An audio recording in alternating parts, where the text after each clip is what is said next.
Harvick's last season. And again, like, I think this sort of makes it unusual that it was happening. It was maybe about to happen at Talladega. This wouldn't have been the track that we'd predict it would happen at. Certainly Atlanta or someplace like that would be much higher, I think, on everybody's list. But were you pulling for him? I mean, do you want to see, he's been winless since Richmond of last year. I mean, we're going on, I think, 13, 14 months.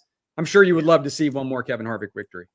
Look, I look like Tom Cruise on the Oprah show. I was bouncing on the couch, man. I was screaming for Kevin. That's no joke, dude. I was absolutely pulling for him to just, this is his walk off. Because of all the tracks we run, I would probably put every other track ahead of this one as a racetrack where I would have thought Kevin Harvick would have had a shot at winning and would have run competitive. And listen, we can talk the disqualification, but I really don't give a rat's rear end about it. He drove that car and he put that car in position, and he did everything that he could as a driver to win that race. Were there mistakes that he made? There probably were. And he'll probably watch it and think, man, I should have zigged when I zagged, or I should have done this or that. But he should be proud of what he did and the way he left it on the table at Talladega, because I'm telling you, I've seen a lot of guys go to Talladega for their last race at Talladega, and you were lucky to find them on the TV screen, man. They were just looking to get out of there with a car and get out of there and move on to the next race. But he put it up front. So you got to give him that no matter what. Yeah, well, that's what I thought was interesting, was he said it in his interview, I think, with Dave Burns afterward. Harvick said, look, I ran well, but, is what it is. I almost won, but I'm glad to be going home in one piece. He made reference to it. And then Delana tweeted it. His wife tweeted it, essentially saying, like, I'm glad that he's coming home in one piece and I never have to come back here and watch him race anymore, which is, it's kind of chilling when you think about it in a sense, that's the way.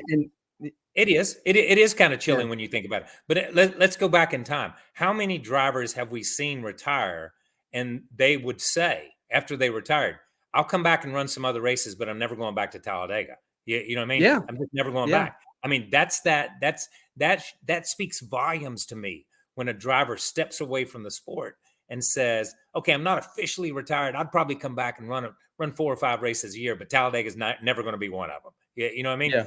And that speaks volumes to me about the dread and the stress and the emotional toll that it takes on not only the drivers, but the families when they do go to Talladega, because we've seen so many things happen there.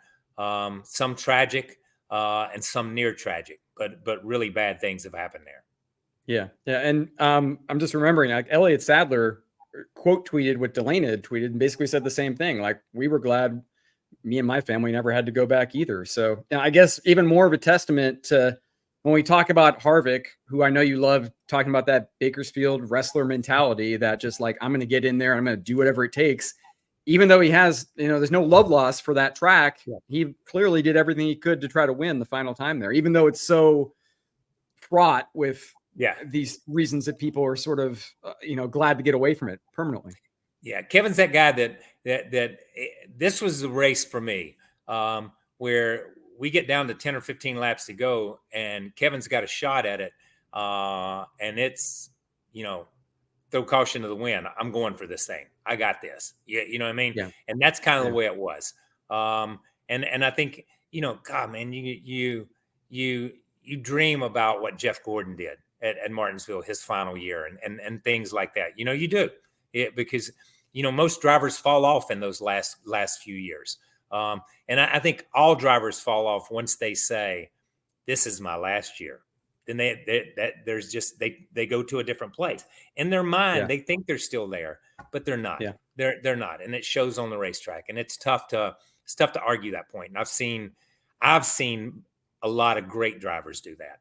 Martin may be the only exception to the rule, but he's an exception to about 9 million rules. I will say that. But once he could smell that he could win, and once that he figured that out, then he probably was that 13 or 14-year-old kid from Bakersfield that was getting ready to go toe-to-toe on the mat, and he was going for a takedown for sure.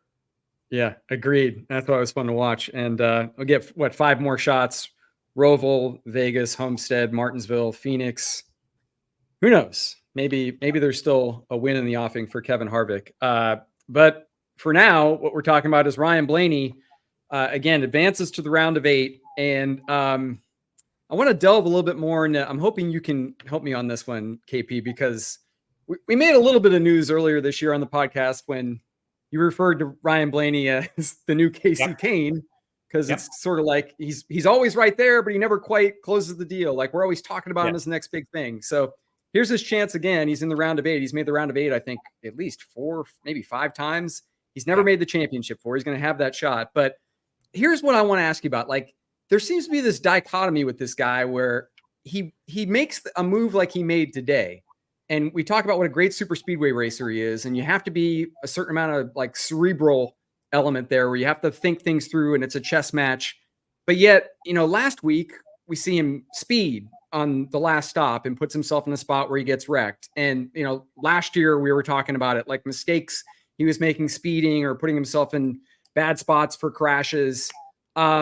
It's weird to me that he kind of, on one hand, there are these inexplicably bad mistakes, which we were just talking about like a week ago. But on the other hand, he seems to, again, have like this presence of mind of he makes the right move in a split second in an instance like this when the win's on the line. Yeah. That's why you scratch your head. And that's why I scratch. And that's why I say, and I stand by what I said. That's why I compare him to a Casey Kane and so much freaking potential. Ryan Blaney has so much potential, and we keep talking about it. And then he makes a move like he makes today, and you say, see, I'm telling you, the kid's got potential. He's got it. But then he's just as likely to go and throw it away for the next 6 races.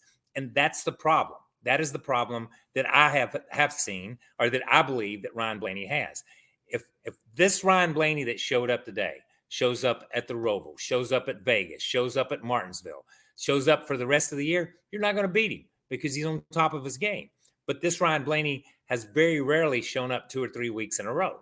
And there again is why I made the comparison before. And I still stand behind it because they've not shown me anywhere that they've done anything. Yes, the wins come. For all Ryan Blaney fans out there, yes, the wins come. But in my estimation, the wins should be triple that or quadruple what he is winning. Instead of winning twice this year, maybe he should have won 4 or 5 times. I look at Kyle Larson and I think Kyle Larson's won 3 or 4 times, but I can name 4 or 5 races that he should have won too. So when you get into that, capitalize on some of those races, finish off some of those races without mistakes and without putting yourself in a bad place and find some consistency. And I think that's what I that's what I meant with the comparison to Casey Kane. Find that comparison because I know it's in there somewhere. I know that driver, that great race car driver is in there somewhere.